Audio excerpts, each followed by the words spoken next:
Welcome to the Shipping Podcast, where you meet interesting maritime professionals sharing their passion for the shipping industry and their everyday job. I am your host. My name is Lena Gothberg.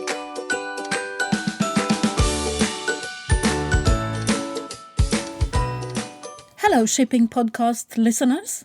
This is the 53rd episode of the Shipping Podcast, and it's going to be a tribute to Vista, that is Women in Shipping and Trading Association, and especially the Vista International.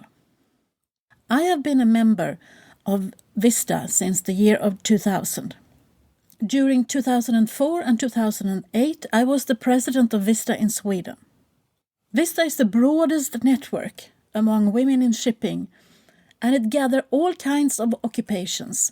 So it's a great global network. I get that question from time to time. How do you know so many people? I can tell you, the secret is to be a member of Vista. Currently, I am the head of the communication committee within Vista International, trying to find a strategy to make the rest of the world know that there are women in shipping, there is a shipping industry, and there are so many great people working within the maritime industry. As I have told you before, I went to the Vista International AGM and conference in November, held for the first time on board a ship. We boarded the Koningsdam from the Holland America line on November 9th to the 13th. During the time on board, I grabbed the opportunity to sit down with some ladies that I would probably not have met unless we were on board a cruise vessel. Well, with the exception of one, maybe. I'll come back to that. So I made 3 interviews when we were on board the Koningsdam. And the ship made a call at the Bahamas in Nassau, and we got the opportunity to acknowledge the start of Vista Bahamas during a short ceremony in the port of Nassau. There was an orchestra, and when they started to play, we all started to dance. So for this episodes, I have changed the sounds where you can hear that the interview starts. We'll see what you think about that. I found a very good representative of Vista the USA. She's a tugboat captain, and her name is Lindsay M. Price. Please enjoy.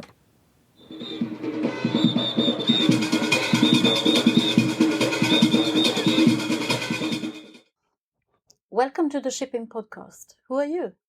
Hello, thank you for having me on. I am Lindsay Price, Captain Lindsay Price.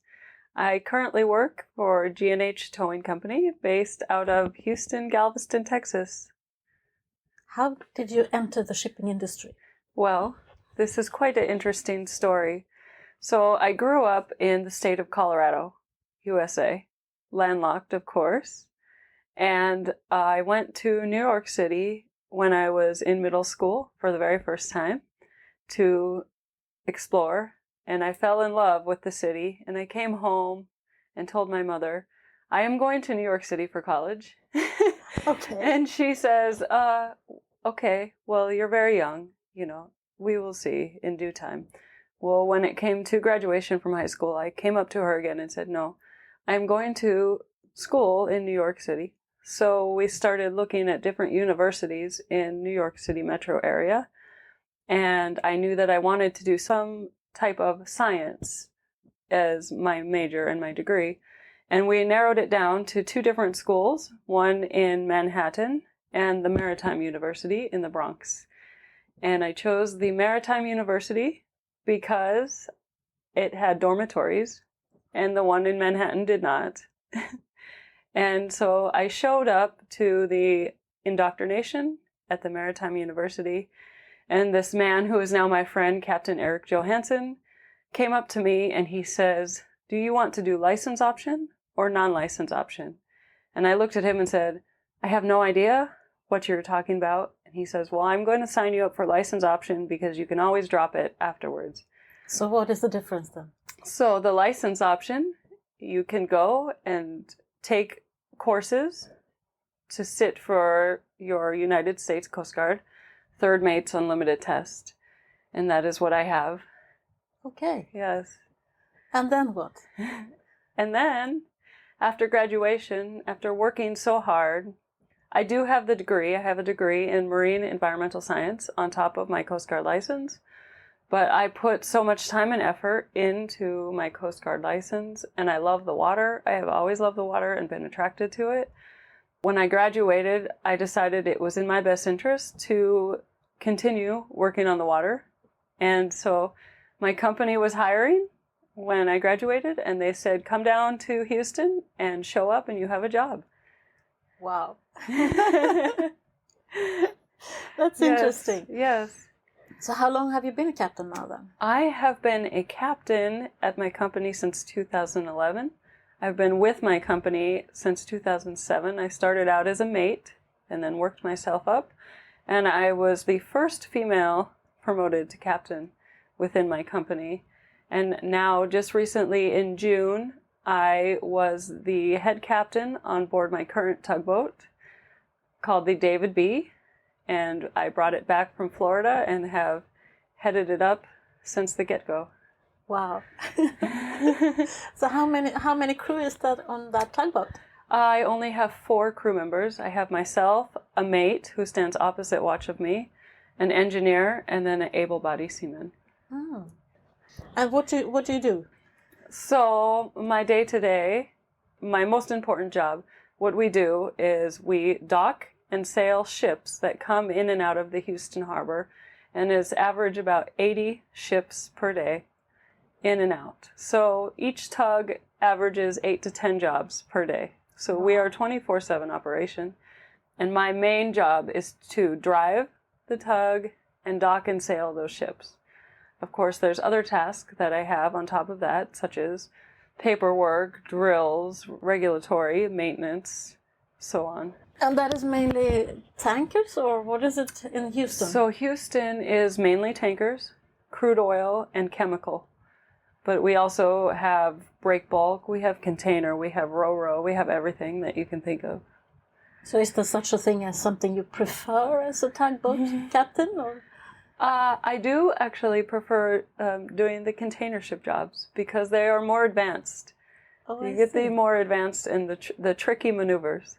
I see. Yes. Yeah, of course, every occupation has that. Yes. You need more after a while, don't you? Mm-hmm. Okay. So are there more female officers now in the company? There is now. We currently have 2 female captains. Out of how many? Out of about 64, we have 2 female captains. Okay. We have currently 3 female mates, and hopefully that they will someday be promoted to captain. They're fairly new though, so they have quite a ways to go. And we have 2 female engineers. Wow. Yes. Interesting. So how did you feel to be, the forerunner, the first? Was that a pressure on you, or? My company has always treated me very well from day one. They set me up correctly with the correct captains who were very accepting of women into the industry and onto the boats. And so it's been fairly easy for me. Of course, there's been some issues, but there's always issues, and the company has been very well and helped me address those issues, and it has never gone anywhere. Mm. So what are the biggest changes that you have seen during your time within the maritime industry? So when I first started at the company, we did not have very many Z-drive tugboats. It was a lot of conventional single screw and twin screw tugboats. And now we are only building Z-drive. They will never build another conventional tugboat. So technology-wise, it's interesting to see how each generation even of tugboats, so I've worked at the company for 3 different generations now of tugboats being built, and each new generation, they just get more advanced with their electronics and everything. And it's very interesting to see that, yes. Do you get involved? Can you come up with ideas to the new generations? Or? No, unfortunately, I don't get to put any input in on that. Well, I don't know. I don't know how it works. So. No, it's well, I mean, sometimes they do come on board the boats, And they'll ask us, is this working properly? And we can give them input that way. But as far as like architecture and planning of the vessels, we don't have any say in that. I see. Well, I don't know. So how do you look upon the future for shipping in general?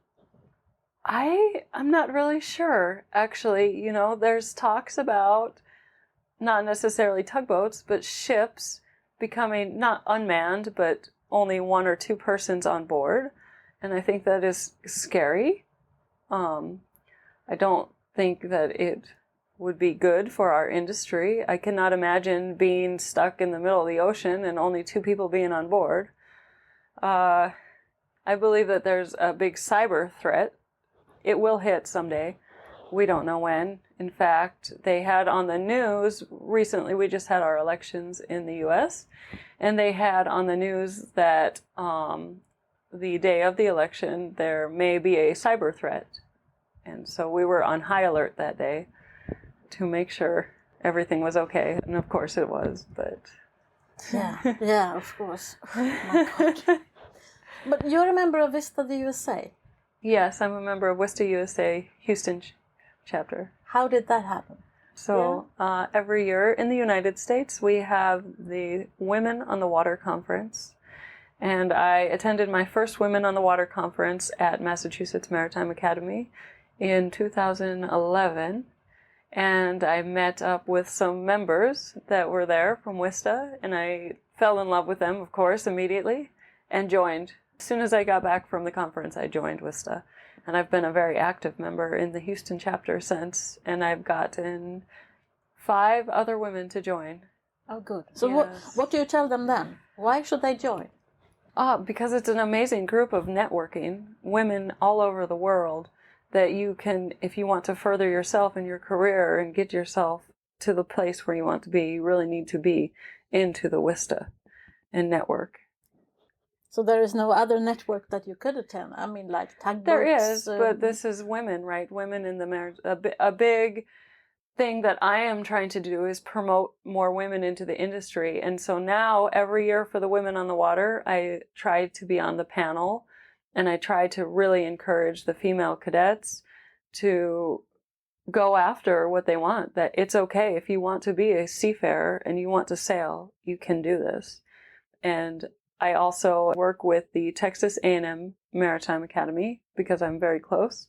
So every year we have 2 panels down there, and I mentor some of the cadets down there. We have a high school in Houston, Stephen F. Austin High School, and I've worked with them, mentoring some of their female and male students, and also I'm the designated female mentor at my company. So I've got the right person on my podcast. I can hear that. We are often looked upon as the hidden industry, the shipping industry. No one knows about us. No. Do you have any good ideas of how we could change that? Well, you know, Houston, I believe, has just overtaken within the last year LA as being the busiest port. I don't know if exact, but it is, if not the busiest, it's very close to the top in the US. And surprisingly, people who live in Houston do not know about the Houston Ship Channel. And it's 52 miles of channel up into the city, very close into the city. And ships like car carriers and break bulk carriers go all the way up there. And for Houston being, I believe, the 4th largest city in the United States, it is surprising how many people do not know about the commerce and the goods coming in and out of the port. I don't know how. So how can we change that? How would we become more visible? I don't know. I don't know how. I guess we, you know, just people like myself who go out and we promote the industry. I promote females, mostly females, but also anybody in the industry. We need more people in this industry, and to work with the universities and other schools that are up and coming to get more people out and into our industry. I also think that we tend to talk to each other. Yes. And not talk to the people outside our own little community, or whatever we could call the shipping industry. Yes. We talk to the ones who already knows everything. Yes. because I have realized after that I started this podcast that I get contacts from people who doesn't know anything about the shipping industry, but they have found the podcast and they think, wow, what an interesting industry. Yeah. We didn't know anything about it. So nowadays I talk a lot to people outside our own ranks or our own people. And I think that might be an idea. I don't know. You do it also for students, of course, but I mean, maybe to think about talking to people outside. Yes. To talk to the people who hasn't got the bug yet, to give them the bug. Well, and when I travel a lot for personal.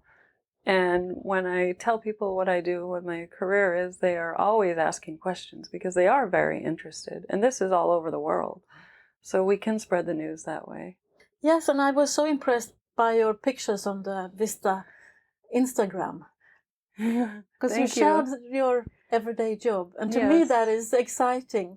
To you maybe it's not exciting, but when you see the picture it gets so visible.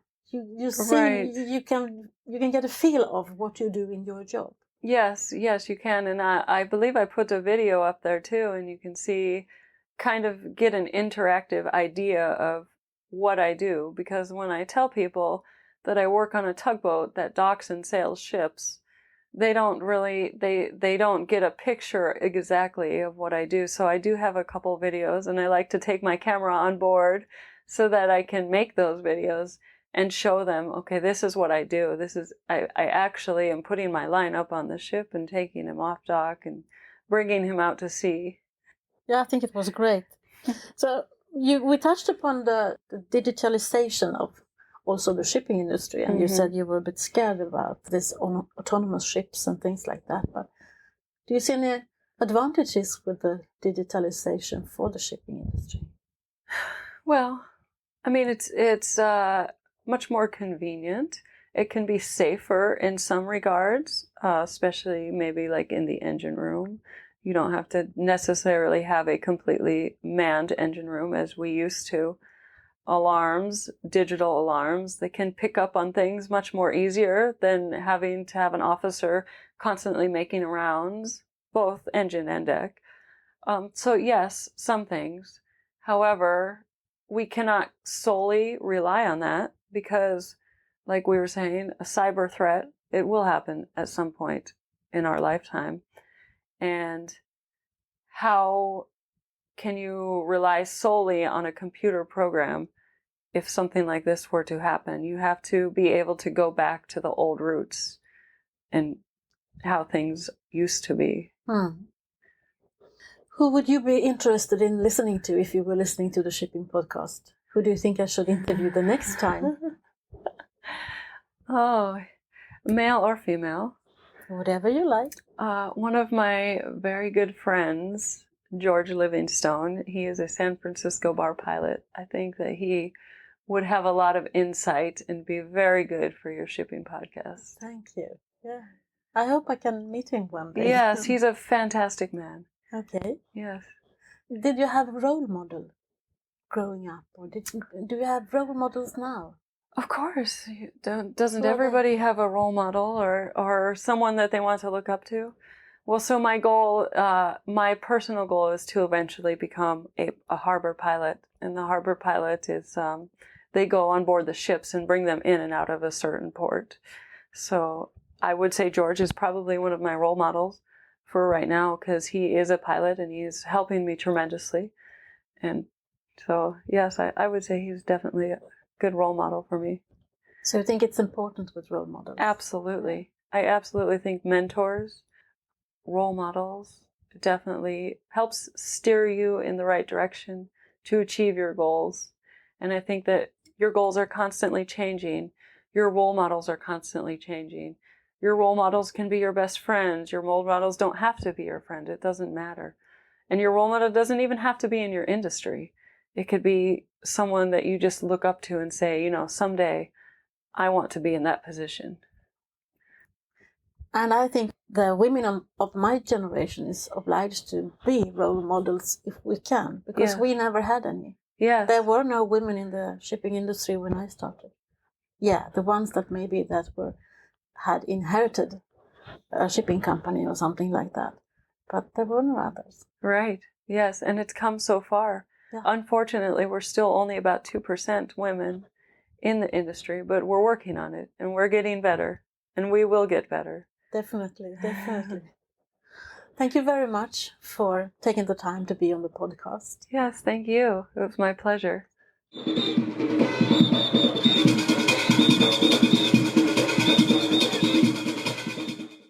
I can hear how much Lindsay enjoys being a member of Vista in the United States. She's a great role model. We spoke about the Vista International Instagram account that we have newly set up. Lindsay, who is at Organically Happy on Instagram, hosted a week in early October. I think you should go to Vista International on Instagram and have a look. Her pictures are great, and we are showing the everyday job of a woman in the shipping industry every day, 24/7. We started in May, and we have a new country every week that is hosting the account. Tell me it's great. Speaking of Vista, if you are a woman working in the maritime industry, or if you're a man with a female colleague who would benefit from having a global network in the maritime community, go to vista.net and search for the country where you are located. Click About Us, and then you can see the board members in that country with the contact details. Send them an email and they will invite you or your female colleague to come and visit a Vista meeting and see what you think about it. Continuing to do some PR for Vista. There is nothing better than to participate in a Vista International AGM and conference. It's a game changer. It's not like any other maritime event that you have been participating in or visited. It's more. And this year in October, it's going to be held in Rotterdam. It's Vista the Netherlands that is hosting in Rotterdam. You can find more details about that also on vista.net. The women engaging in Vista have high ambitions and want to be a part of the paradigm you hear me ask all my guests about. They want to make this industry the place to be.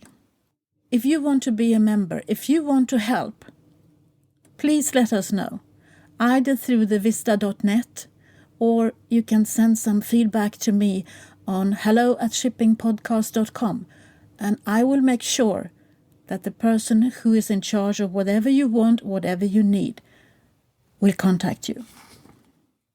I hope you enjoyed listening to Lindsay. I got a new Vista member lined up for you in the next episode. So, until the next time, from me to you, over and out. Thank you for listening to the Shipping Podcast.